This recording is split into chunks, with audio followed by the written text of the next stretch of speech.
భక్తుల దృష్టిలో రాముడు దేవుడు, చాలామంది చరిత్రకారుల దృష్టిలో ఆయన ఒక రాజు. అందులో రామాయణంలో పేర్కొన్న ప్రాంతాలు, సంఘటనలు కొంతవరకు వాస్తవాలు ఉన్నాయని మన నమ్మకం. వాటిల్లో ఒకటి రామసేతు.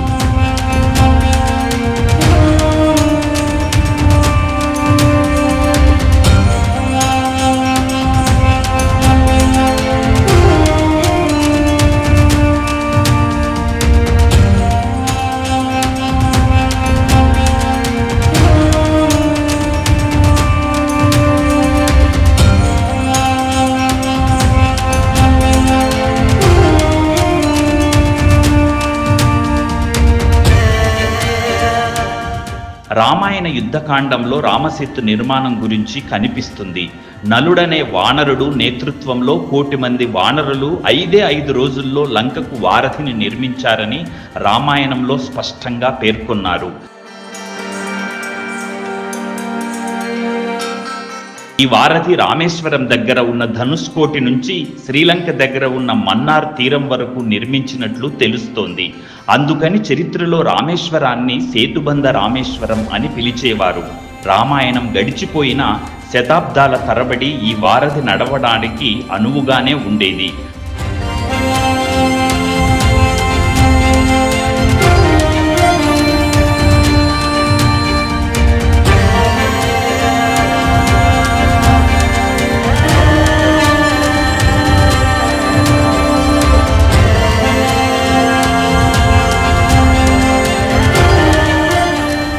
పదవ శతాబ్దంలో మన దేశాన్ని సందర్శించిన అరబ్ యాత్రికులు సైతం ఇక్కడ ఒక వారధి ఉన్నట్టు స్పష్టంగా పేర్కొన్నారు.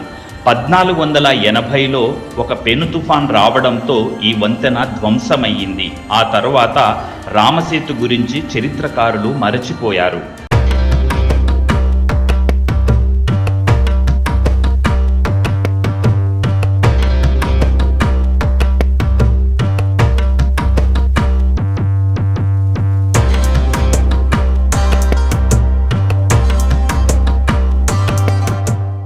రెండు 2002లో నాసా అంతరిక్షం నుంచి తీసిన ఒక చిత్రంలో రామసేతు స్పష్టంగా కనిపించడంతో ఆ వంతెన గురించి మళ్లీ చర్చ మొదలయ్యింది. ఈ వారధి గురించి శాస్త్రీయ కారణాలను వెతికే ప్రయత్నం చేశారు. రామసేతు దగ్గర కనిపించే రాళ్లు లావాతో ఏర్పడే ప్యూమస్ రాళ్లని, అందుకే అవి నీటిలో తేలుతున్నాయని వాదించారు.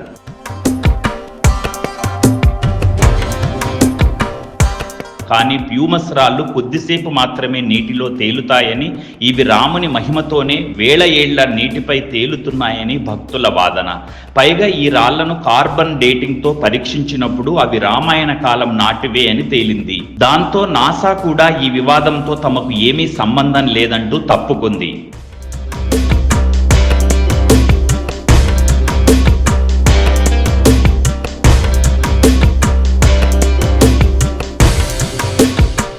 రామాయణంలోని యుద్ధకాండలో రామసేతు నిర్మాణం గురించి వర్ణన ఉంటుంది. రావణుడు సీతను అపహరించడంతో ఆమెను రక్షించడానికి రాముడు లంకకు వెళ్లిన క్రమంలో తమ వానర సైన్యంతో కలిసి రాళ్లతో ఈ వంతెనను నిర్మించాడనేది కొందరి విశ్వాసం. ఈ వారధి వయసు 17 లక్షల సంవత్సరాలు అయి ఉండొచ్చు అనేది కొందరు పురాతత్వవేత్తల అంచనా.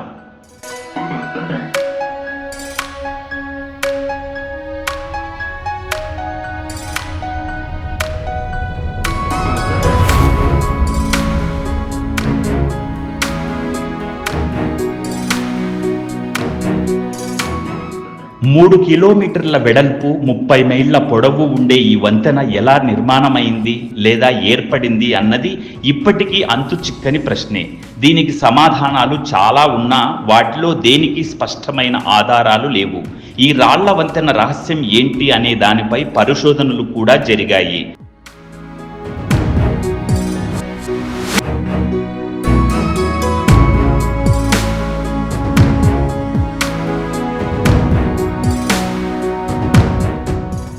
పగడపు, సిలికా రాళ్లు వేడెక్కినప్పుడు వాటిలోకి గాలి చేరి అవి తేలికగా మారి నీటిపై తేలుతాయని, అలాంటి రాళ్లతోనే ఈ వారధి సహజంగానే ఏర్పడి ఉండొచ్చు అనేది కొందరు శాస్త్రవేత్తల అభిప్రాయం. ఈ వారధి ప్రాంతంలో సముద్రంలో ఆటుపోట్లు అత్యంత తీవ్ర స్థాయిలో ఉంటాయి. 2004వ సంవత్సరం సునామీ సమయంలో రామసేతు నిర్మాణంలో ఉన్న కొన్ని రాళ్లు రామేశ్వరం ప్రాంతంలో కనిపించాయని చెబుతుంటారు.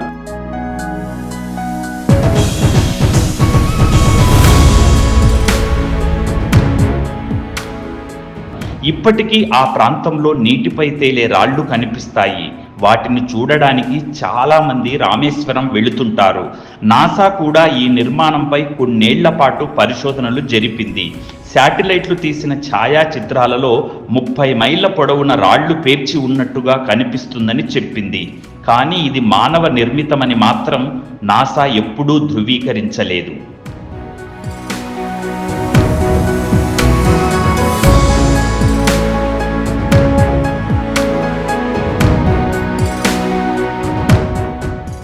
రెండు 2017 సంవత్సరం డిసెంబర్లో అమెరికాకు చెందిన సైన్స్ ఛానల్ 30 మైళ్లకు పైగా పొడవున్న రామసేతు మానవ నిర్మితమని ప్రకటించడం ద్వారా మరోసారి చర్చకు తెరలేపింది.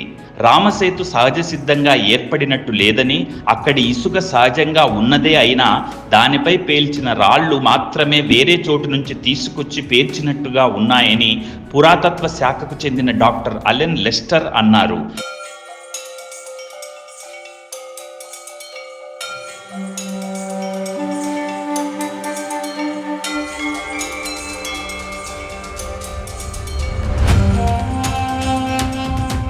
ఇసుక 4000 ఏళ్ల నాటిదని, రాళ్లు 7000 ఏళ్ల నాటివని పరిశోధనలో తేలిందని చెప్పారు. సింపుల్గా చెప్పాలంటే దీనిని సూపర్ హ్యూమన్ అచీవ్మెంట్ అని చెప్పింది సైన్స్ ఛానల్. మరి వాటిని ఎవరు అక్కడికి తీసుకొచ్చి పేర్చి ఉంటారు, ఆ రాళ్ల వెనుకున్న కథేంటి అనేవి మాత్రం మిస్టరీనే. రామసేతు రాజకీయంగా కూడా కొన్నేళ్లు బాగా రగిలిన అంశమే. 2005లో యూపీఏ ప్రభుత్వం సేతు సముద్రం షిప్ కెనాల్ ప్రాజెక్టులో భాగంగా 12 మీటర్ల లోతు 300 మీటర్ల వెడల్పు ఉన్న కాలువను తవ్వేందుకు అనుమతి ఇచ్చింది.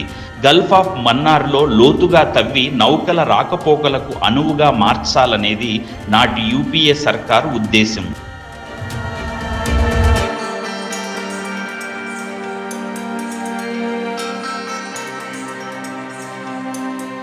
ఈ ప్రాజెక్టు అరేబియా సముద్రం, బంగాళాఖాతం మధ్య ప్రయాణించడానికి ఓ మార్గం ఏర్పరుస్తుంది.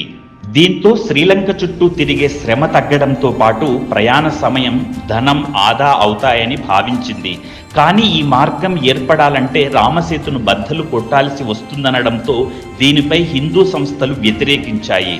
భారత్, శ్రీలంకకు చెందిన పర్యావరణవేత్తలు కూడా సముద్ర పర్యావరణం దెబ్బతింటుందని ఆందోళన వ్యక్తం చేశారు.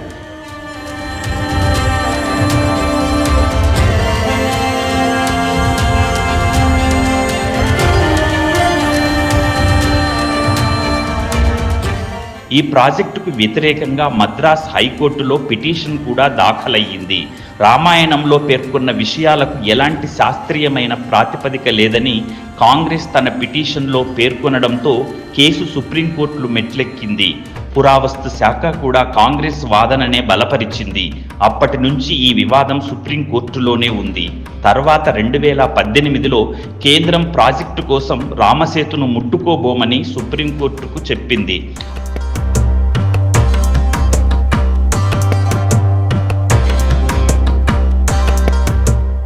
మరోవైపు దీనిని వారసత్వ కట్టడంగా గుర్తించాలని మాజీ బీజేపీ నేత సుబ్రహ్మణ్య స్వామి సుప్రీంకోర్టులో పిటిషన్ వేశారు.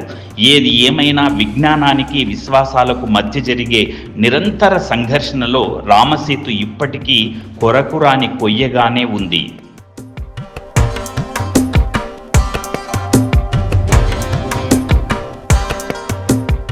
ఇదండి, ఎలా అనిపించింది? మీ తాలూకు అభిప్రాయాన్ని ఖచ్చితంగా కామెంట్ రూపంలో తెలియజేయండి.